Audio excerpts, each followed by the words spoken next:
नमस्कार श्रोता बंधु आम शरीर टिप्स रे आपण मानक स्वागत।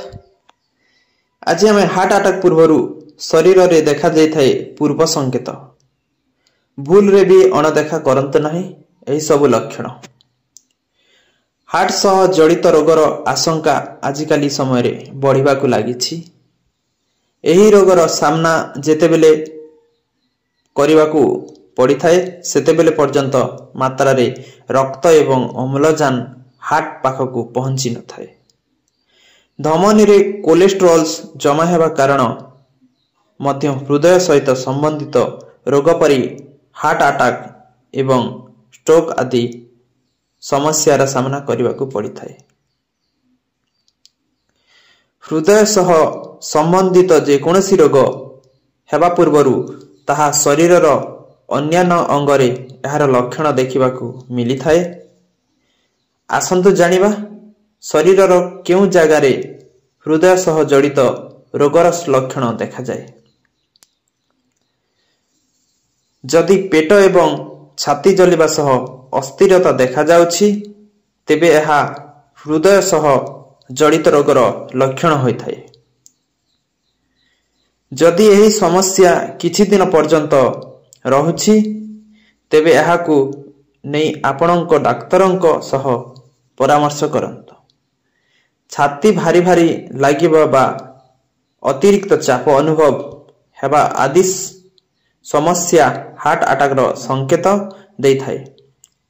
जदि आपणक छाती रे हेउथबा कष्टर परिमाण बढ़ी जाए तेबे तुरंत जाई डाक्तरंकु देखंतु। हार्ट अटैक आसीबा बेले केवल छाती को कष्ट होई न थाए, यह समग्र शरीरर विभिन्न अंग को कष्ट देई थाए।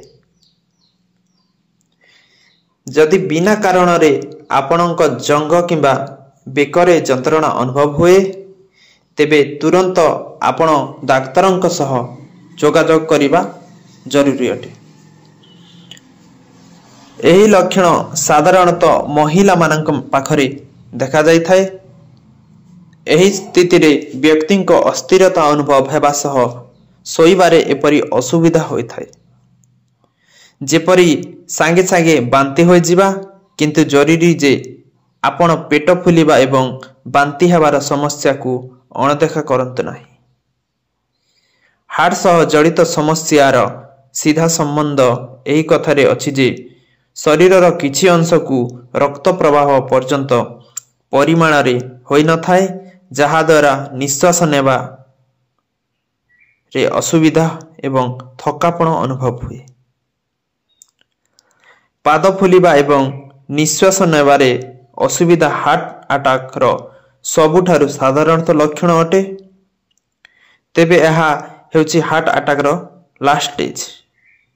एही लक्षण को देखिबा मात्रे तुरंत डाक्तरंक सह परामर्श करन। आशा करुछि भिडियोटी आपण माननकु भलो लागिथिबो। तेबे भिडियोटी भलो लागिथिले आम सह आगको जोड़ी होई रहबा पई आम भिडियो को लाइक और शेयर करिबारु को जमा मध्य भूलंतु नाही। धन्यवाद।